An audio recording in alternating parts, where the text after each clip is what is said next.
நம்முடைய பத்திரிகை தொலைக்காட்சி நண்பர்களான ஊடக நண்பர்களுக்கு அன்பான வணக்கம். இன்று கள்ளக்குறிச்சி மாவட்டம் கள்ளக்குறிச்சி நகராட்சி கருங்குணம் பகுதியில் கள்ளச்சாராய சாவு 41 பேர், 110 பேர் பல்வேறு மருத்துவமனைகளில் தீவிர சிகிச்சை பிரிவில் சேர்க்கப்பட்டு கண் பார்வை இழக்கப்பட்டு இன்று வேதனையான நிகழ்ச்சியில் இருப்பது தமிழ்நாட்டையே உலுக்கி இருக்கிற ஒரு சம்பவம். தமிழ்நாட்டு மக்களை நிலைகுலைய வைத்திருக்கிற சம்பவமாக பாட்டாளி மக்கள் கட்சியின் சார்பிலே பார்க்கிறோம். ஆகவேதான் இன்று இந்த கள்ளக்குறிச்சி கள்ளச்சாராய சாவை கண்டித்து பாட்டாளி மக்கள் கட்சியின் சார்பில் சட்டமன்றத்திலிருந்து வெளிநடப்பு செய்திருக்கிறோம். அரசின் கவனத்திற்கும் கொண்டு சென்றிருக்கிறோம். குறிப்பாக கள்ளக்குறிச்சி கள்ளச்சாராய சாவு என்பது இது வேறு எங்கும் நடக்கவில்லை. கள்ளக்குறிச்சி நகராட்சியில் காவல் நிலையம் இருக்கிற பகுதியில், நகராட்சி அலுவலகம் இருக்கிற பகுதியில், நீதிமன்றம் இருக்கிற பகுதியில் இந்த கள்ளச்சாராய சாவு இங்கே விற்கப்படுகிறது. இங்கே விற்றுட்டு நகராட்சி மையப்பகுதியில் காவல் நிலையத்தை ஒட்டி சாராயம் விற்கிறாங்க. கள்ளச்சாராய சாவு நடந்திருக்குது. ஆனால் காவல் நிலையத்தில் வழக்கு பதிவு என்னன்னு சொன்னால் சுடுகாட்டில் சாராயம் விற்றார்கள் என்ற வழக்கு பதிவு. இது எவ்வளோ அப்பட்டமான பொய், எவ்வளோ வேதனை, மூடி மறைக்கிற செயல்.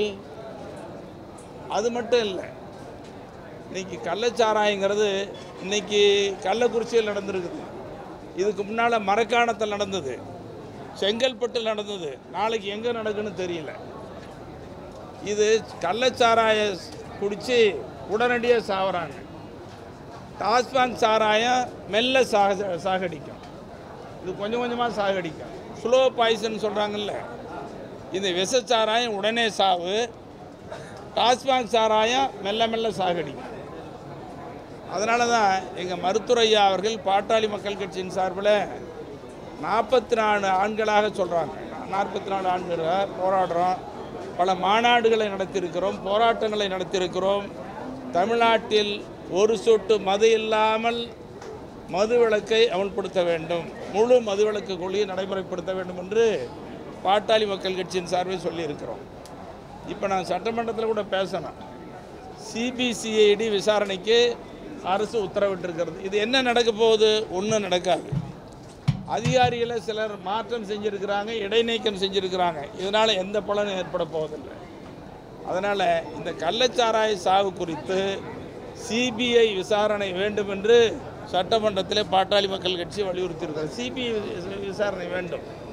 அதோட கள்ளச்சாராயம்னு சொல்கிறாங்க.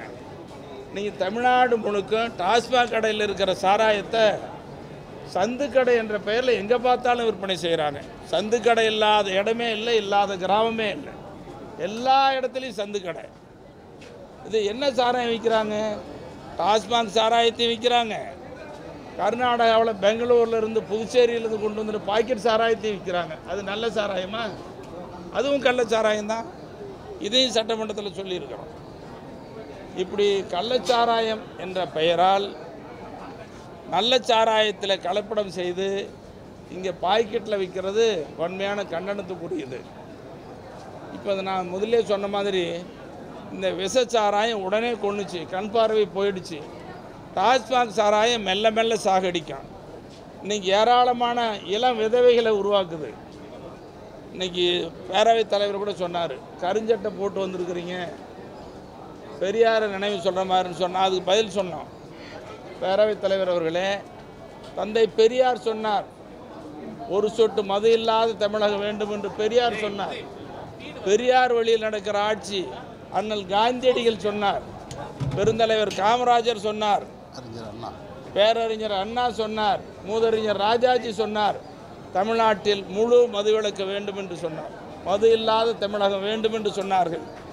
இது மத சார்பற்ற அரசு, எல்லா மதங்களையும் போற்றுகிற நாடு என்று சொல்லுகிறோம். அப்போ எல்லா மதங்களும் சொல்லுகிறது மது கூடாது என்று சொல்லுகிறார்கள். அப்படிப்பட்ட சூழ்நிலையில் ஏன் டாஸ்மாக் கடையை நடத்தணும்? உச்சநீதிமன்றமும் சொல்லிடுச்சு. இனி புதிய கடைகள் திறக்கக்கூடாது, டாஸ்மாக் கடை வேண்டான்னு சொல்லியிருக்குது. அப்படி இருந்து எங்கே பார்த்தாலும் கடையை திறக்கிறாங்க. அது பல்வேறு பேரில் விற்கிறாங்க. சந்து கடன் ஊருக்கு. இது மனித குலத்தையே சீரழிக்கிற நடவடிக்கை.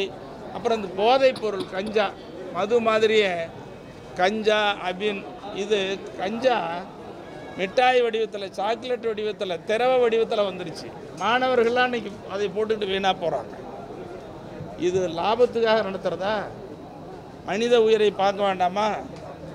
மக்கள் நலனை காப்பதற்கு, மக்களை காப்பதற்கு மதுவை ஒழிக்க வேண்டும் என்பது தான் மருத்துவரையாவுடைய கொள்கை. பாட்டாளி மக்கள் கட்சியினுடைய தொடர் போராட்டம். ஆகவே சட்டமன்றத்தில் இன்று நாங்கள் வலியுறுத்தி பேசியிருக்கிறோம். தமிழ்நாட்டில் முழு மதுவிலக்கு வேண்டும். இந்த கள்ளக்குறிச்சி கள்ளச்சாராய சாவை பாடமாக ஏற்றுக்கொண்டு, இது ஒரு படிப்பனையாக ஏற்றுக்கொண்டு தமிழ்நாட்டில் முழு மதுவிலக்கை நடைமுறைப்படுத்த வேண்டும். இதுக்கு முன்னால் திமுக சார்பில் சொல்லப்பட்டது, நாங்கள் ஆட்சிக்கு வந்தால் மதுவிலக்கு அமல்படுத்துவோம்னு சொன்னீங்களேன்னு கேட்டோம் சட்டமன்றத்தில். இப்போ ஆட்சிக்கு வந்தாச்சு, 3 வருஷம் ஆச்சு, மதுக்கடையில் மூட வேண்டாமா?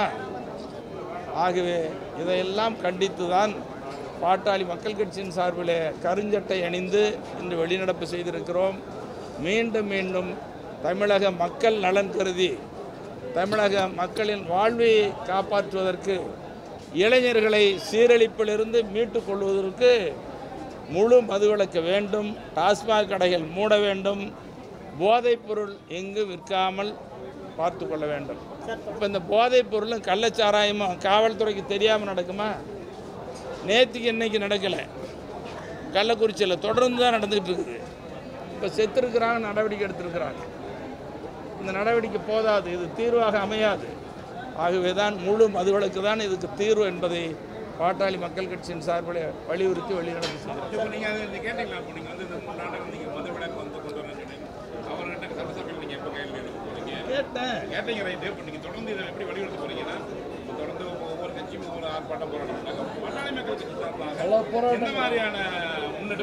நீங்கள் பாட்டாளி மக்கள் கட்சியின் சார்பில் 44 வருஷமாக போராட்டம், கொஞ்சம் நஞ்சல்ல.